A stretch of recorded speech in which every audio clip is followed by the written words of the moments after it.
Assalamualaikum warahmatullahi wabarakatuh. Kembali di layar belajar IPS bersama Widara Smita, di mana kali ini kita akan membahas tentang materi pengaruh kerjasama bidang ekonomi, sosial, politik, budaya, dan pendidikan terhadap kehidupan ASEAN.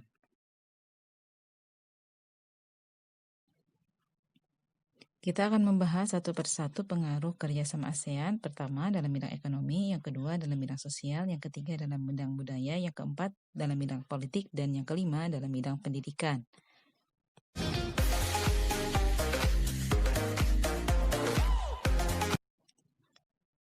Pengaruh kerjasama ASEAN dalam bidang ekonomi, yang pertama dibentuknya MEA atau Masyarakat Ekonomi ASEAN, di mana para pemimpin ASEAN sepakat membentuk sebuah pasar tunggal di kawasan Asia Tenggara pada akhir 2015. Pasar tunggal tersebut sering dikenal dengan istilah MEA atau Masyarakat Ekonomi ASEAN. Pengaruh dari kerjasama ini adalah, pertama, pembentukan pasar tunggal masyarakat ekonomi ASEAN pada 2015. Yang kedua, kemudahan menjual barang dan jasa antar negara ASEAN. Ketiga, meningkatkan daya saing dan menarik investasi asing. Keempat, memperluas lapangan kerja dan meningkatkan kesejahteraan negara-negara ASEAN. Yang kelima, penyiapan sumber daya manusia untuk pasar tenaga kerja ASEAN ke depan. Yang keenam, mengcover kebutuhan tenaga kerja antar negara-negara ASEAN. Yang ketujuh, meningkatkan kualitas pendidikan sebagai modal tenaga kerja.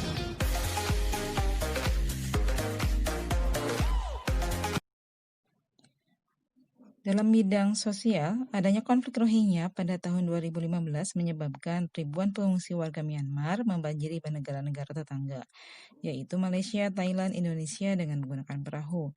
Pengungsi ini kemudian dikenal sebagai manusia perahu.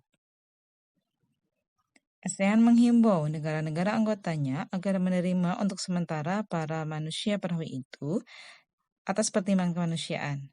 Migrasi ini atau perpindahan ini berpengaruh terhadap dinamika jumlah kependudukan. Interaksi sosial seperti simpati dan empati antar pengungsi dan penduduk setempat. Alternatif solusi yang ditawarkan untuk mengatasi masalah ini adalah, pertama, tidak mengusir orang Rohingya kembali ke lautan atau memulangkan paksa mereka ke Myanmar karena alasan keamanan keselamatan mereka. Yang kedua, memberikan bantuan dan penampungan sementara. Yang ketiga, memfasilitasi pemrosesan status warga Rohingya oleh UNHCR atau lembaga-lembaga peduli pengungsi atau pencari suaka lainnya seperti IOM, International Organization for Migration. Yang keempat, membuat undang-undang yang jelas yang mengatur penanganan pencari suaka dan pengungsi. Yang kelimanya, negara Republik Indonesia harus segera meratifikasi Konvensi Internasional tahun 1951 tentang status pengungsi dan protokolnya tahun 1967. Negara Indonesia harus berperan secara aktif dalam penyelesaian akar masalah Rohingya, dan yang ketujuhnya, semua pihak termasuk masyarakat Indonesia harus turut berperan aktif dalam mengkampanyekan perdamaian di Myanmar dan penghentian kekerasan terhadap etnis Rohingya.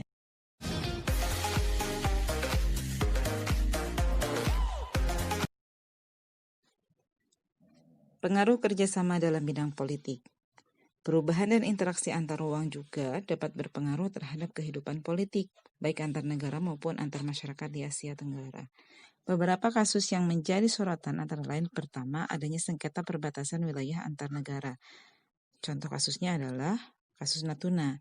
Tiongkok mengklaim bahwa Pulau Natuna sebagai wilayah zona ekonomi eksklusif Tiongkok. Pemerintah dalam hal ini harus lebih tertib dan tegas lagi dalam melakukan inventarisasi batas wilayah, terutama di pulau-pulau terluar. Contoh kasus yang kedua adalah kasus Sipadan Likitan di Selat Makassar. Malaysia mengklaim Sipadan dan Likitan adalah milik negara Malaysia dan akhir kasus dimenangkan oleh Malaysia. Selain kasus perbatasan, kasus lainnya adalah pekerja migran. Contoh kasusnya itu adanya pekerja paksa tenaga asing dengan biaya murah dan perdagangan pekerja rumah tangga migran.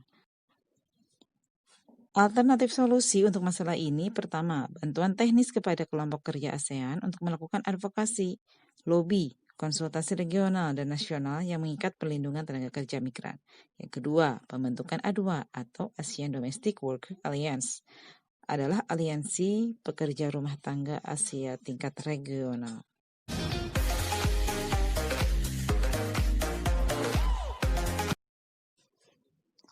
Pembahasan selanjutnya adalah pengaruh kerjasama ASEAN dalam bidang budaya.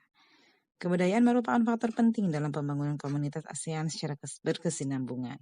Beberapa aktivitas lain yang dilakukan sebagai dampak pengaruh perubahan komitmen kebudayaan ASEAN antara lain sebagai berikut. Pertama, Festival Budaya ASEAN 2013 digelar di Kota Purwakarta, Jawa Barat, tanggal 29 Juni 2013. Kemudian, kegiatan Perkemahan Budaya Serumpun ASEAN yang diadakan pada tahun 2017 di Kabupaten Siak. Ada juga kerjasama dalam industri musik.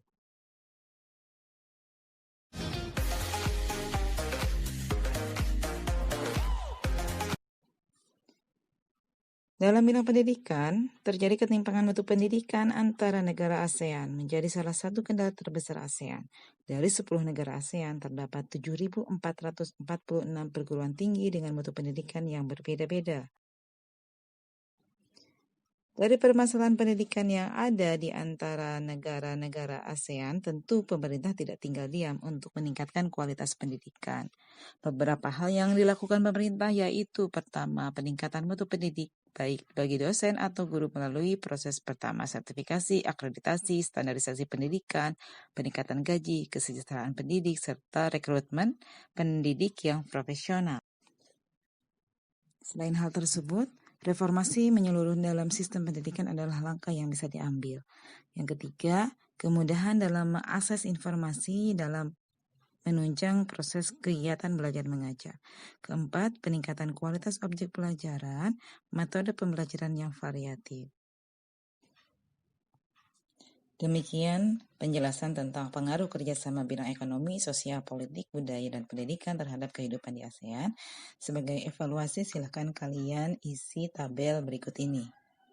Terima kasih telah belajar bersama Layar Belajar IPS. Semoga bermanfaat. Assalamualaikum warahmatullahi wabarakatuh. Nantikan video-video berikutnya.